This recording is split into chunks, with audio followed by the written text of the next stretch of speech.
Rumusnya begini, kejahatan itu anak kandung penderitaan. Jadi orang itu menderita lalu berbuat jahat. Sebenarnya begitu. Saya marah ini. Ada orang marah, otomatis tensi naik, otomatis kan? Otomatis itu. Darah, kalau dalam kedokteran timur namanya darah terlalu terlalu panas. Nanti langsung mempengaruhi energi liver. Karma itu emang datangnya langsung ya Pak? Bukan langsung. Nunggu ya? Ya nggak usah nunggu lama-lama sih. Ya nggak usah gini, nggak usah. Oh karma nanti, gitu. Nggak usah nanti. Biasanya kan orang-orang yang mengendam dendam kan gitu. Awas kamu nanti ketemu karmamu kan.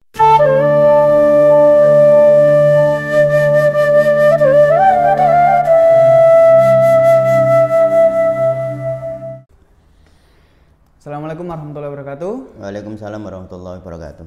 Halo teman-teman Sufi, kembali lagi ke sesi Ngrumat Ngaji Rumi sebagai terapi. Ya. Nah di episode kemarin kita telah membahas tentang sakit hati, bagaimana cara kita menyikapi sakit hati dan bagaimana cara kita mencintai sakit hati. Dan di episode kali ini tidak kalah menarik, kita akan membahas tentang karma. Ya. Kita akan membahas tentang karma, yaitu bagaimana Jalaluddin Rumi ini memandang karma dan bagaimana Jalaluddin Rumi itu mengkiaskan karma lah Pak. Oh ya. Nah sebelum menuju ke syairnya ya. Karma itu ada nggak sih Pak? Ya kita pakai aja ya, pakai common sense saja. Common sense itu maksudnya pemahaman umum saja. Karma itu maksudnya kan perbuatan kita kembali kepada kita sendiri. Yaitu saya kira hukum universal sih itu. Kalau konsepnya itu loh ya. Ya kita tentu tidak perlu menghakimi konsep-konsep karma dari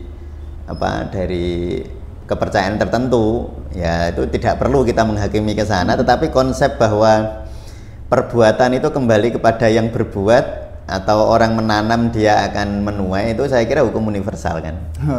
Jadi benar, apalagi di dalam Al-Quran yang sangat kita sering baca Mas Fatih, laha makasabat wa 'alaiha maktasabat.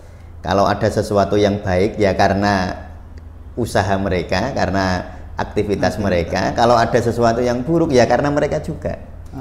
Jadi di dalam Al-Quran jelas bahwa karma di dalam artian itu tuh jelas iya gitu. Jelas adanya berarti ya? Ya jelas adanya, apalagi nanti kalau denger ini syair-syairnya Rumi gitu.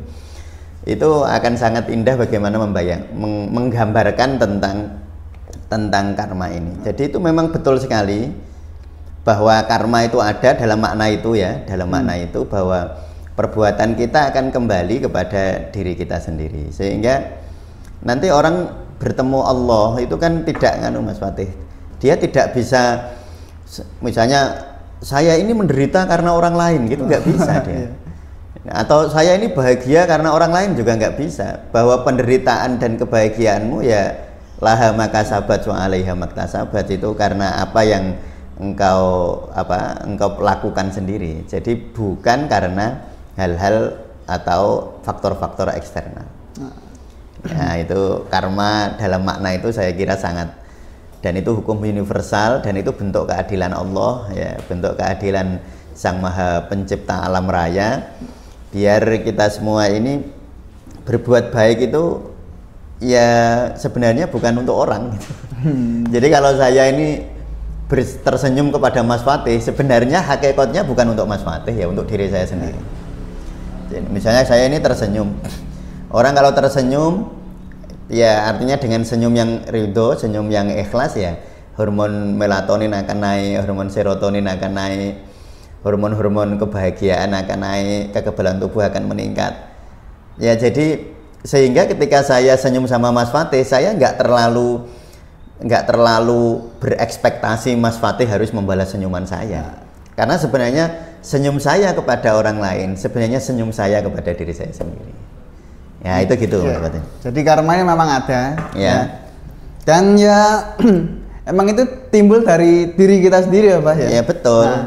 Ya gitu. Saya kira memang ya betul begitu tadi. Laha makasabat wa 'alaiha maktasabat. Nah itu konsepnya begitu. Ya.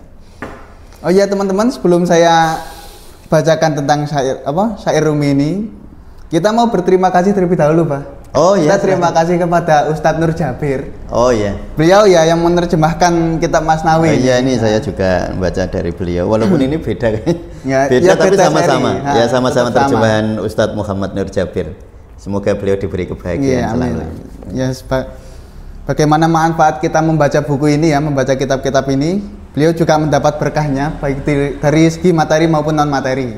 Amin ya. Ya, Ustadz Nur Jabir ditunggu lagi karya-karyanya ya. Ya. Oke, saya bacakan ya. Ya. Ini ada di kitab Masnawi yang pertama, bait 212. Saya bacakan.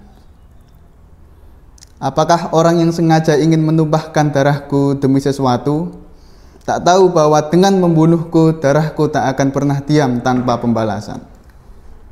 Hari ini adalah bala untukku, esok bala untuknya. Darah seseorang tak akan ada yang busuk sebagaimana darahku. Meskipun tembok membentangkan bayangnya, namun bayangan itu tetap saja kembali ke tembok. Dunia ini seperti gunung, perbuatan kita seperti teriakan lantang. Suara teriakan memantul kembali kepada diri kita. Ini syair yang sangat lantang membicarakan tentang karma tentunya ya. Iya. Jadi seperti yang terakhir tadi, meskipun tembok membentang bayangnya, namun bayang itu tetap saja kembali ke tembok. Yeah. Menurut apa? Gimana ini penakwilan kita? Ya, nah itu pelajaran penting bagi kita ya. Jadi meskipun tembok membentangkan bayangannya, namun bayangan itu tetap saja kembali ke tembok. Jadi apa yang kita lakukan itu sebenarnya adalah melakukan untuk kepada diri kita sendiri. Ketika baik, ya baik untuk diri kita sendiri. Ketika buruk, ya buruk untuk kita sendiri. Nah, ada sebuah kisah yang saya kira sangat unik, Mas Fatih, tentang hal-hal tentang konsep karma dalam makna ini ya. Dulu itu Sayyidina Ali pernah berceramah itu di depan masyarakat itu, seseorang gitu. Beliau bilang, kalau kamu beramal, kamu harus untuk dirimu sendiri katanya. Nah, terus orang tadi merasa iskal ya, merasa aneh gitu. Kok gitu namanya egois ya. Itu dia pikirannya begitu. Itu beramal untuk kamu harus beramal untuk dirimu sendiri, bukan untuk orang lain katanya. Terus seorang tadi merasa iskal, akhirnya sedikit protes sama Sayyidina Ali. Lalu Sayyidina Ali bilang, kalau kamu tidak percaya sekarang datang ke rumah Rasulullah kamu. Nanti kamu akan lihat kebenaran kata-kataku. Lalu orang itu datang ke rumah Rasulullah, ke dalam Rasulullah. Pas Rasulullah sedang nyembelih kambing. Nah, dia lihat aja itu aktivitas menyembelih kambing. Nah, dia melihat Rasulullah bilang kepada Siti Aisyah, Sayyidatina Aisyah radhiyallahu anha ya, beliau kepada istri beliau bilang, Kanjeng Nabi bilang begini, Aisyah, saya mau pergi, tolong bagikan ini kepada masyarakat umum. Rasulullah kan orangnya sangat dermawan ya. Lalu dibagilah ini daging ini Mas Fatih kepada masyarakat umum tadi. Dibagi masyarakat umum. Siangnya Rasulullah rawuh pulang ya, kondur ke rumah. Lalu tanya kepada Siti Aisyah, Aisyah, gimana pembagian dagingnya? Ya Rasulullah, maaf, kata istri Aisyah ini, dagingnya sudah tak berikan ke masyarakat semua. Bagi jenengan cuma tersisa satu kerat, satu ya sedikit gitu. Bagi ini cuma tersisa sedikit ini ya Rasulullah ini. Ini yang untuk kamu, untuk engkau wahai Rasulullah ini. Rasulullah tersenyum Mas Fatih, dia bilang begini, kamu salah Aisyah katanya. Yang ini itu untuk tubuhku, yang sedikit tadi itu. Sedangkan yang engkau bagikan kepada orang lain ini itu yang betul-betul untukku Aisyah. Oh, iya. Ya, jadi sebenarnya yang dibagikan ke orang lain itu yang untuk Rasulullah. Rasulullah begitu cara ngajarinya. Bahwa sebenarnya kalau Mas Fatih, saya ya melakukan sesuatu tindakan keikhlasan itu sebenarnya ya untuk diri kita sendiri. Justru yang ikhlas itulah yang untuk diri kita sendiri. Jadi kalau Mas Fatih punya punya ilmu, contoh ya, punya ilmu, lalu ingin bersedekah ilmu, lalu Mas Fatih sedekah ilmu kepada orang lain ya, membagi kepada orang lain. Nah, ketika Mas Fatih ikhlas sebenarnya ya kalau bahasa sederhananya pahalanya kan untuk Mas Fatih sendiri. Ya, bukan untuk orang lain kan. Jadi berbaiklah karena itu sebenarnya untuk diri kita sendiri. Dan itu benar kata Sayyidina Ali tadi, bahwa berbuat baiklah untuk dirimu sendiri. Itu maknanya begitu ya, maknanya begitu, bukan untuk egomu ya, tapi untuk diri sejati kita sendiri.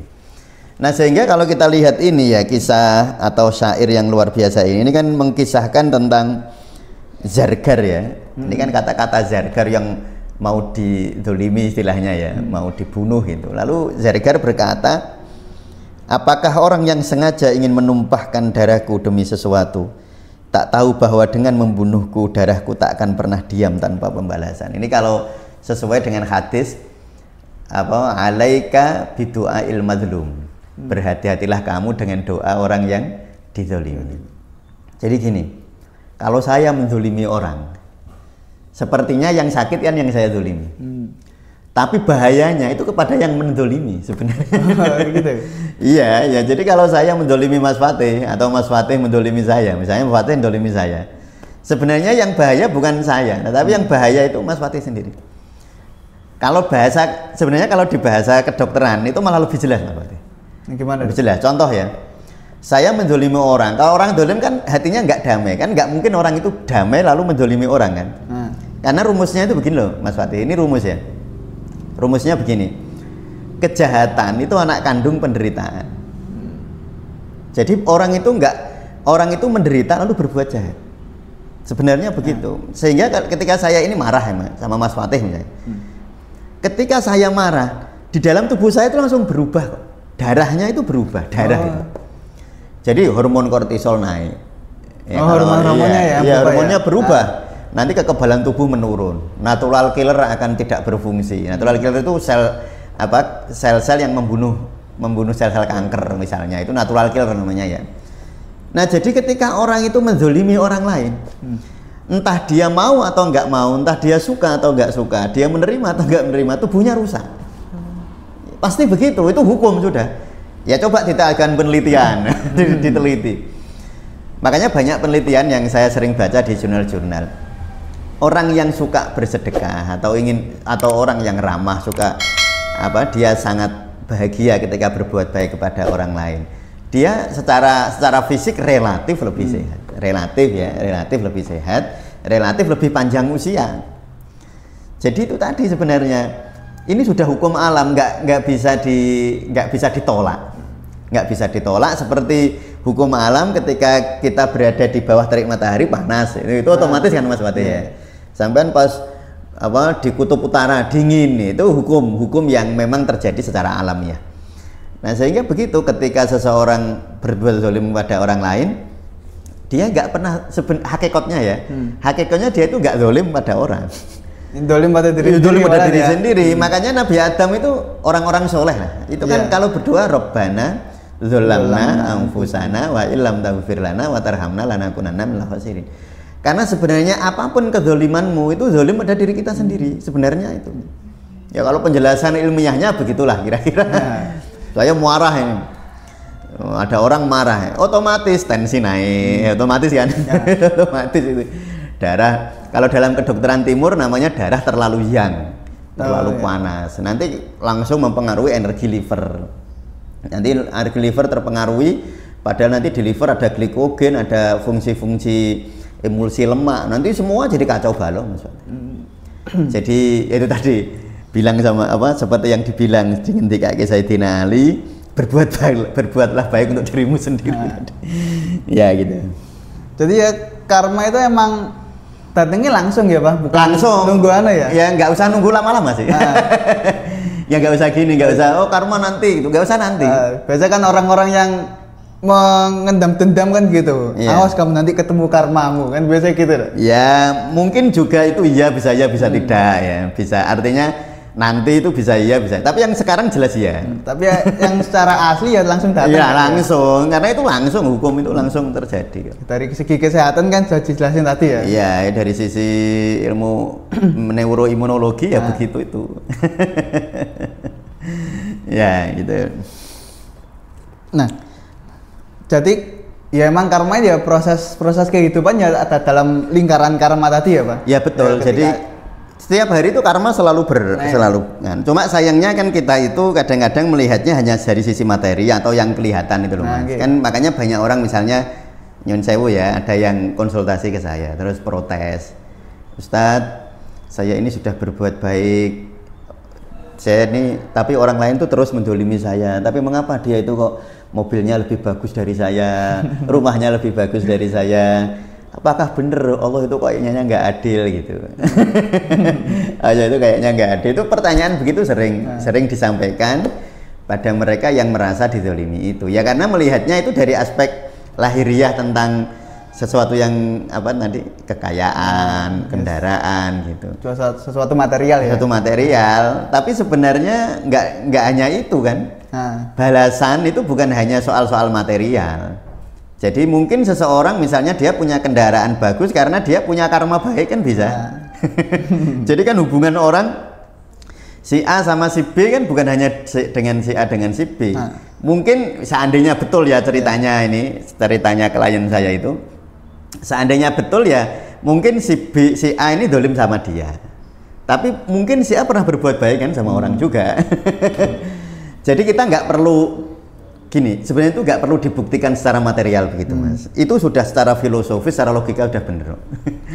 Ya tadi ya, jadi kalau orang zolim ya sudah otomatis waktu dia zolim, waktu dia marah, waktu dia menyakiti, waktu dia sombong, waktu dia takabur, berubah tubuhnya itu. Tubuhnya otomatis kacau. Iya, makanya ini betul sekali. Meskipun tembok membentang bayangannya, namun bayangan itu tetap saja kembali ke tembok. Kapan bayangan kembali ke tembok? Ya saat itu juga. Ya, saat itu langsung kan ya? Langsung, nggak usah besok. Lah ngapain besok? Hukum Allah itu jelas, makanya hak itu pasti. Nah kalau batil itu azahakol batil. Batil itu hilang. Kalau hak itu mesti Mas. Nah itu kita harus tentram dengan hukum-hukum semacam itu. Ya, harus, sehingga ini kan dalam aspek terapi kan jadi sangat indah. Ya, kalau kita mau menggunakan syair ini sebagai terapi, sebagai pedoman terapi ya. Jadi nanti teman-teman bisa itu Mas Fatih silahkan. Nanti kan ada tulisannya ya syairnya, dibaca diulang-ulang gitu, dibaca diulang-ulang. Ya, gitu teman-teman. Misalnya kita ingin memaknai lebih dalam, misal ya baca aja ulang syair-syair yang saya bacakan tadi. Ya atau perlu nanti di ininya ditambahi, dibawa apa? Di deskripsinya, syairnya dicatat. Oh, saya tuliskan ya sekalian ya. Dituliskan di situ, biar teman-teman bisa. Karena begini ya, makna sesuatu itu sangat dalam dan kadang-kadang makna sesuatu syair, apalagi syairnya Rumi, itu kadang-kadang nggak bisa kita batasi gitu. Mungkin teman-teman membaca, mungkin memaknainya jauh lebih dalam daripada saya Mas Fatih dalam memaknai. Mungkin teman-teman akan memaknai jauh lebih dalam. Sesuai dengan pengalamannya masing-masing. Atau nanti boleh dibagi pengalaman itu di kolom komentar. Kita saling memvibrasikan energi-energi positif. Karena sebenarnya saat kita berbuat baik, rumusnya apa tadi? Ya untuk diri kita sendiri. Bukan untuk orang lain gitu. Ya, oke, kita ya mungkin kesampingkan karma yang datang langsung ya. Kita kesampingkan yang itu. Iya, baik. Ya misal nih, Pak. Kan orang seringkali ya berbuat salah lah ya. Iya. Ya berbuat salah, berbuat ya dari segi kejahatan lah. Ya misal saya contohkan ya, naudzubillah ya. Ya orang ini apa ya memaki orang tua seperti itulah. Lah ketika dewasa dia takut akan kejadian masa lalunya itu loh, Pak. Takut akan karmanya itu. Nah, kita kan ya ketika membahas rumen nggak afdal kalau kita nggak membicarakan cinta ya. Bagaimana cara kita mencintai karma itu atau menerima karma itu gitu, Pak. Jadi karma itu kan hukumnya Allah, sunatullah lah. Itu kan sunatullah. Maka kita peluk saja karma itu. Kita peluk aja akibat-akibat dari perbuatan kita. Makanya itu sebenarnya Allah itu indah sekali loh ya. Makanya saya sering, karena saya ini pengobat ya, saya sering sekali mengamati orang ketika dia menerima rasa sakit, kekebalan tubuhnya naik, progres penyembuhannya membaik, Mas. Gitu. Iya, itu hampir selalu begitu. Jadi ketika orang menerima baik buruk kehidupannya, progres kehidupan secara umum itu membaik. Entah di soal rezeki, entah di soal jodoh, entah di soal penyakit ya. Progresnya membaik. Karena sebenarnya itu gini. Jadi kalau misalnya tadi Mas Fatih mencontohkan waktu kecil dia berbuat atau waktu remaja mungkin dia sama orang tua berbuat sesuatu yang tidak layak gitu kepada orang tuanya. Lalu dia merasa bahwa hidupnya, ya lalu dia takut ya, nanti jangan-jangan saya terkena pak karma. Maka jawabannya adalah, ini jawabannya, terapinya begini. Seandainya itu memang terjadi, itu adalah cara Allah membersihkanmu sebenarnya. Lewat gitu Pak? Iya, karena memang itu dibersihkan. Itu seperti gini Mas Fatih. Karena kamu membuang lumpur di kaca, maka kaca itu akan bersih. Ya, akan kotor. Akan kotor ya. Nah, kalau kotor kan harus dibersihin. Kalau nggak dibersihin nggak bisa untuk ngaca lagi. Dan proses pembersihan itu kan caranya seperti itu, namanya dibersihkan. Oh, dia tahu kalau itu kotor gitu ya? Iya, kan ini kotor memang. Iya kan memang saya ini pernah berbuat buruk. Misalnya begini, contoh aja yang sederhana aja biar mudah dibayangin. Ada orang misalnya makan jeroan, ya kan? Terus asam uratnya naik. Nah ini kan makan jeroan terus asam uratnya naik. Ada orang yang lalu marah, dia getuni apa ya, menyesali. Ngapain tadi malam satu kok makan jeroan? Harusnya kan enggak. Dia makin getun Mas Fatih. Ya tadi kalau dia getun atau menyesal ya efeknya makin buruk kan di dalam tubuhnya. Ya sudah, yang paling bagus gimana Ustaz? Paling bagus ya terima. Ya karena saya ya memakan jeroan ya maklum lah, memang hukumnya nek wong mangan jeroan asam urate munggah. Nah, ketika dia begitu malah lerem. Malah asam uratnya bisa turun gitu. Ya. Jadi kalau kita ingin melepas karma, ya itu melepas istilahnya ya biar karma nggak nempel ke kita. Ya karma yang buruk tentunya ya, kan ada karma baik. Karena ada laha maka sabat wa alaiha maka sabat. Nah, kalau karma buruk ingin lepas dari diri kita ya terima aja. Terima saja, itu memang efeknya begitu ya sudah, gak apa. Kayak orang tadi habis makan jeroan asam uratnya naik ya harus ya sebaiknya diterima. Wong ditolak kan juga sama aja kan. Ya naik juga. Tahap awal perbaikan ya terima itu. Terima, ya. Makanya kalau di dalam konsep tasawuf itu terapi pertama qanaah, Mas. Qanaah itu menerima yang sedang terjadi. Diterima saja, tidak perlu nah, dibaca-baca ulang aja ini Rumi ini. Dibaca ini. Dunia ini bagai gunung, perbuatan kita seperti teriakan lantang. Suara teriakan memantul kembali kepada diri kita. Ya sudah lah kan hukumnya gitu, nggak mau diapain. Mau tidak mau kita menerima sebagai wujud kepasrahan kepada Allah. Jadi pasrah kepada Allah itu termasuk pasrah menikmati hukum-hukum Allah yang diterapkan di bumi. Ya kan? Itu menikmati. Jadi kalau orang apa namanya dia berbuat baik lalu dapat baik, dia berbuat buruk lalu dapat buruk, itu hukum. Dan kita harus menerimanya dengan lapang dada. Nah itu. Jadi ya seperti teriakan lantang. Berarti kalau kita meneriaki sebuah kedengkian ya sebuah penyesalan tadi ya. Iya. Yang datang akan malah semakin keburukan. Iya. Dan makin lantang kan makin keras juga. Iya. Gemanya kan balik makin keras Mas. Kalau yang kita teriakan cinta, teriakan penerimaan, nanti ya yang balik akan kedamaian tadi ya. Iya, cinta akan. Jadi kalau kamu mencintai orang lain, energi cinta itu ya untuk kita. Coba kalau orang mencintai itu bahagia nggak sih? Bahagia. Bahagia kan, orang mencintai itu kan bahagia. Jadi untuk siapa sih cinta itu? Ya untuk diri kita untuk sendiri. Diri kita sendiri sebenarnya. Ya gitu Mas Fatih ya. Jadi itu jadi bisa kita sebut karmanya cinta, Pak. Oh iya, ya, jadi karma cinta. Kalau cintanya memang dia memiliki cinta, maka karma cinta yang indah akan untuk kita. Akan untuk kita sendiri. Tapi kalau kita membenci, karma kebencian ya untuk kita sendiri. Ya. Nah jadi seperti itu teman-teman ya. Karma itu memang benar adanya ya, dan dia secara tidak ya mungkin secara kita tidak sadari ataupun sadari akan langsung kembali kepada diri kita sendiri, baik itu karma buruk atau karma yang baik. Yang seperti contohkan tadi ya tentang kesehatan kita sendiri ya, ketika kita berbuat kejahatan atau berbuat dolim, tubuh kita otomatis akan kacau. Kalau sebaliknya ketika kita berbuat baik ya tubuh kita akan teralir aliran-aliran energi yang baik.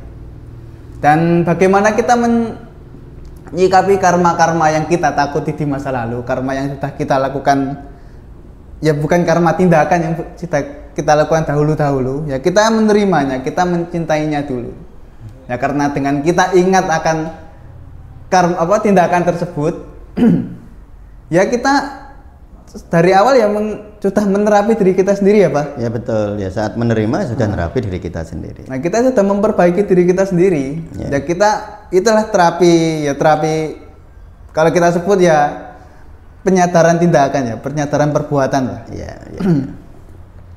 Nah, mungkin sampai sini dulu episode kali ini Pak ya. Terima kasih ya. Nah, semoga dapat memberi manfaat bagi para pendengar ngerumat kali ini. Ya. Nah, cukup sekian. Wassalamualaikum warahmatullahi wabarakatuh. Waalaikumsalam warahmatullahi wabarakatuh.